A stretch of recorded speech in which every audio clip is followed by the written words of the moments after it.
Hi everyone, Tradesman Survey, Surveyor Grade 2.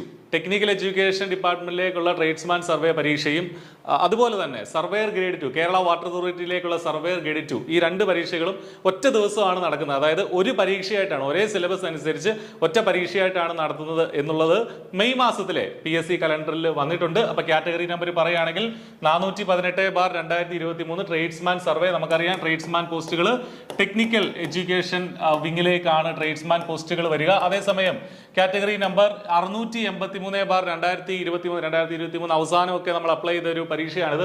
Surveyor grade 2 Kerala water അതോറിറ്റിയിലേക്കാണ് ഈ പറഞ്ഞ surveyor grade 2ന്റെ നിയമനം വരിക. അപ്പോൾ ഈ രണ്ട് പരീക്ഷയും നടക്കുന്ന ദിവസം, ഈ രണ്ട് തസ്തികയിലേക്കുമുള്ള കോമൺ പരീക്ഷ നടക്കുന്ന ദിവസം മെയ് 22-ാം തീയതി ആണെന്നുള്ള ഡേറ്റ് ഓൾറെഡി വന്നു കഴിഞ്ഞു. മെയ് മാസത്തിലെ PSC കലണ്ടറിന്റെ കൂട്ടത്തിൽ ഈ പരീക്ഷയുടെ ഡേറ്റും ഉണ്ട്. മെയ് 22-നുള്ള പരീക്ഷ നടക്കുന്ന കാര്യം അതിൽ പറഞ്ഞിട്ടുണ്ട്. കൃത്യമായിട്ട് വിശദമായ സിലബസും ഇതിനോടൊപ്പം തന്നെ ഈ മെയ് മാസത്തിലെ PSC പരീക്ഷാ കലണ്ടറിൽ ഈ പരീക്ഷയുടെ വിശദമായിട്ടുള്ള സിലബസും പബ്ലിഷ് ചെയ്തിട്ടുണ്ട്. നമുക്ക് ആ സിലബസിലേക്ക് പോകാം. സർവേയുടെ കാര്യങ്ങളും അതുപോലെ തന്നെ ഡ്രോയിങ്ങിന്റെ കാര്യങ്ങളും ഒക്കെയാണ് നമുക്ക് പഠിക്കാനുള്ളത്. അപ്പോൾ അതിന് മുന്നേ പറഞ്ഞുകൊള്ളട്ടെ, I+ ഈ പരീക്ഷയ്ക്കായിട്ട് ഇന്റൻസീവായിട്ടുള്ള കോച്ചിങ് പ്രൊവൈഡ് ചെയ്യുന്നുണ്ട്. ഈ വീഡിയോയുടെ ഡിസ്ക്രിപ്ഷനിൽ നമ്മുടെ കോഴ്സിന്റെ ലിങ്ക് കാണാം. നിങ്ങൾക്ക് അവിടെ ട്രയൽ ക്ലാസ്സുകളൊക്കെ കണ്ടു നോക്കാം. എന്തെങ്കിലും ഡൗട്ട്സ് ഉണ്ടെങ്കിൽ അല്ലെങ്കിൽ മറ്റെന്തെങ്കിലും സംശയങ്ങളൊക്കെ വരികയാണെങ്കിൽ നിങ്ങൾക്ക് അവിടെ കൊടുത്തിട്ടുള്ള നമ്പറുകളിലും വിളിച്ച് ചോദിക്കാവുന്നതാണ്. അപ്പോൾ നമുക്ക് വീഡിയോയിലേക്ക് തിരിച്ചു വരാം. ഈ പറഞ്ഞ ഇതിന്റെ ഒരു സിലബസ് നമുക്കൊന്ന് പരിശോധിക്കാം. 10 മൊഡ്യൂളുകളായിട്ടാണ് കൊടുത്തിരിക്കുന്നത്. സർവേയുമായി ബന്ധപ്പെട്ട കാര്യങ്ങളാണ് ഏറ്റവും കൂടുതൽ നമുക്ക് പഠിക്കാനുള്ളത്. ഫസ്റ്റ് മൊഡ്യൂൾ എഞ്ചിനീയറിംഗ് ഡ്രോയിങ് ആണ്. എഞ്ചിനീയറിംഗ് ഡ്രോയിങ് എന്ന് പറഞ്ഞാൽ ഡ്രോയിങ്ങിന്റെ ബേസിക് ആയിട്ടുള്ള കാര്യങ്ങളാണ് നമുക്കിവിടെ പഠിക്കാനുള്ളത്. Instruments, drawing instruments, drawing sheet, type of lines, lettering, dimensioning പോലെയുള്ള ബേസിക് ആയിട്ടുള്ള പ്രൊജക്ഷനും പഠിക്കേണ്ടതായിട്ടുണ്ട്. Conic sections and projections.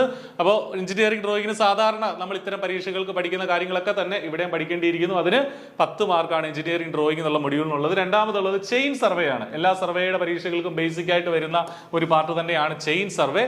Chain സർവേയുടെ കാര്യങ്ങൾ, അതിന്റെ ക്ലാസിഫിക്കേഷൻസ്, പ്രിൻസിപ്പിൾസ്, ഇൻസ്ട്രുമെന്റ്സ് തുടങ്ങിയ കാര്യങ്ങൾ പഠിക്കണം.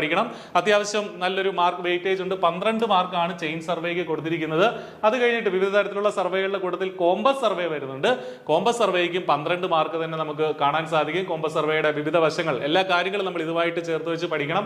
പ്രധാനമായിട്ടും പ്രീവിയസ് ഇയർ ക്വസ്റ്റ്യൻസും നമ്മൾ ഓരോ ടോപ്പിക്ക് പഠിക്കുമ്പോഴും ഡിസ്കസ് ചെയ്ത് പോകേണ്ടതായിട്ടുണ്ട്, പഠിക്കേണ്ടതായിട്ടുണ്ട്. എങ്കിൽ മാത്രമേ ഈ ഭാഗത്ത് നിന്ന് എങ്ങനെ ചോദ്യങ്ങൾ വരും എന്ന് നമുക്ക് മനസ്സിലാക്കാൻ സാധിക്കുള്ളൂ. നാലാമത്തെ മൊഡ്യൂൾ പ്ലെയിൻ ടേബിൾ സർവേ ആണ്. അതിന് 5 മാർക്കാണ് കൊടുത്തിരിക്കുന്നത്. ദെൻ ലെവലിംഗ് ആൻഡ് കോണ്ടൂറിംഗ്, അത് വലിയൊരു ടോപ്പിക്കാണ്. അത്രയും തന്നെ മാർക്ക് വെയിറ്റേജും ഉണ്ട്. 15 മാർക്കാണ് ലെവലിംഗ് ആൻഡ് കോണ്ടൂറിങ്ങിന് കൊടുത്തിരിക്കുന്നത് നമുക്ക് കാണാൻ സാധിക്കും. ദെൻ തിയോഡലൈറ്റ് സർവേ, അതിന് 10 മാർക്ക് കൊടുത്തിട്ടുണ്ട്. തിയോഡലൈറ്റ് സർവേ അത്യാവശ്യം വലിയ ടോപ്പിക്ക് തന്നെയാണ്. 10 മാർക്കും ആ ഭാഗത്തു നിന്നുണ്ട്. കൂടാതെ മോഡേൺ സർവേ ഇൻസ്ട്രുമെന്റ്സ്, അതിനകത്ത് GIS, GPS, total station, hydrographic സർവേയും ഈ മോഡേൺ സർവേ ഇൻസ്ട്രുമെന്റ്സിന്റെ കൂട്ടത്തിലാണ് വന്നിരിക്കുന്നത്. അതിന് 8 മാർക്കാണ് ആ ഒരു ഭാഗത്തു നിന്നുള്ളത്.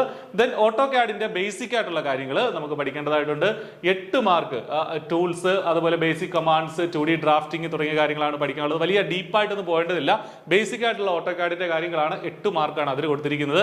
ഏറ്റവും അവസാനമായിട്ട് നമുക്കറിയാം വർക്ക്ഷോപ്പ്, അവസാനമല്ല 9ാമത്തെ module workshop science and calculation. Tradesman പരീക്ഷകൾക്ക്, ഈ പറഞ്ഞ ഇത്തരം പരീക്ഷകൾക്ക് വരാറുള്ളതാണ് വർക്ക്ഷോപ്പ് സയൻസ് ആൻഡ് കാൽക്കുലേഷൻ. വലിയൊരു ടോപ്പിക്കാണ്. എങ്കിലും ബേസിക് ആയിട്ടൊരു ഐഡിയ ഉണ്ടെങ്കിൽ നമുക്ക് പെട്ടെന്ന് തന്നെ ഈ കാൽക്കുലേഷൻസ് ചെയ്യാനായിട്ട് സാധിക്കും. എന്തൊക്കെയാണ് ratio, proportions, square root, unit fractions, weight and density തുടങ്ങിയ കാര്യങ്ങളാണ് ഇതിൽ വരുന്നത്. 12 മാർക്ക് അതിനുണ്ട്. അപ്പൊ നല്ലൊരു വെയിറ്റേജ് ഉണ്ട് എന്നുള്ളത് മനസ്സിലാക്കുക. Workshop science and calculation. Then building materials and construction, അത് ഒരുപാടുണ്ട്. ഈ പറഞ്ഞതുപോലെ timber, lime, tiles, sand, motor, building materials എന്ന് പറയുമ്പോൾ തന്നെ ഒരുപാട് കാര്യങ്ങൾ നമ്മൾ അതുമായിട്ട് ചേർത്ത് വെച്ച് പഠിക്കേണ്ടതായിട്ടുണ്ട്. എങ്കിലും 8 മാർക്കാണ് അതിനുള്ളത്. അപ്പോൾ ആ ഒരു വെയിറ്റേജ് അനുസരിച്ച് നിങ്ങൾ ടൈം അലോട്ട് ചെയ്യുക. ഇപ്പോൾ ബിൽഡിംഗ് മെറ്റീരിയൽ ഒരുപാടുണ്ടെന്ന് കരുതി അതിനുവേണ്ടി മാത്രം സമയം പാഴാക്കി കളഞ്ഞാൽ ഇതിന് ആകെ 8 മാർക്കേ ഉള്ളൂ എന്നുള്ള കാര്യം മനസ്സിലാക്കുക. അപ്പോൾ അത് മനസ്സിൽ വെച്ചുകൊണ്ട് വേണം പഠിക്കാനായിട്ട്. എങ്കിലും ഇത് നോക്കണം. എസ്റ്റിമേഷൻ ഉൾപ്പെടെയുള്ള കാര്യങ്ങൾ ഈ ഒരു മൊഡ്യൂളിൽ നിന്നുണ്ട്. RCC ഒക്കെ പഠിക്കാനായിട്ടുണ്ട്. അപ്പോൾ ഇതാണ് ഇതിന്റെ ഒരു സിലബസ്. ട്രേഡ്സ്മാൻ സർവേ അല്ലെങ്കിൽ സർവേ ഗ്രേഡ് 2ന്റെ കേരള വാട്ടർ അതോറിറ്റിയിലേക്കുള്ള നിയമനമാണ്. അതിന്റെ സിലബസ് എന്ന് പറയുന്നത് ഇങ്ങനെ 10 മൊഡ്യൂളുകളായിട്ട് തിരിച്ചിട്ടുണ്ട്. അത്ര ബുദ്ധിമുട്ടുള്ള ഒരു പരീക്ഷയൊന്നുമല്ല. നമുക്കറിയാം മെയ് 22-ാം തീയതിയാണ് ഇതിന്റെ ഒരു പരീക്ഷ വരുന്നത്. അപ്പോൾ ഏതാണ്ട് ഒരു 3 മാസം നമ്മുടെ മുന്നിലുണ്ട്. അപ്പോൾ കൃത്യമായിട്ട് വിനിയോഗിച്ച് കഴിഞ്ഞാൽ, കൺസിസ്റ്റന്റ് ആയി പഠിച്ചു കഴിഞ്ഞാൽ തീർച്ചയായിട്ടും നല്ലൊരു റാങ്ക് നേടാനായിട്ടുള്ള എല്ലാ സാധ്യതയും ഈ ഒരു സിലബസ് നിങ്ങൾക്ക് മുന്നിൽ വെച്ച് നീട്ടുന്നുണ്ട്. കോച്ചിങ് ആവശ്യമുണ്ടെങ്കിൽ I+നൊപ്പം ചേരാം. ഏറ്റവും അഫോർഡബിൾ ആയിട്ടുള്ള ഒരു ഫീസിൽ I+ന്റെ കോഴ്സിൽ നിങ്ങൾക്ക് ജോയിൻ ചെയ്യാൻ സാധിക്കും. അപ്പോൾ പഠിച്ചു തുടങ്ങുക, നല്ലൊരു സർക്കാർ ജോലിയിലേക്ക് നടന്നു കയറുക. All the very best. Thank you.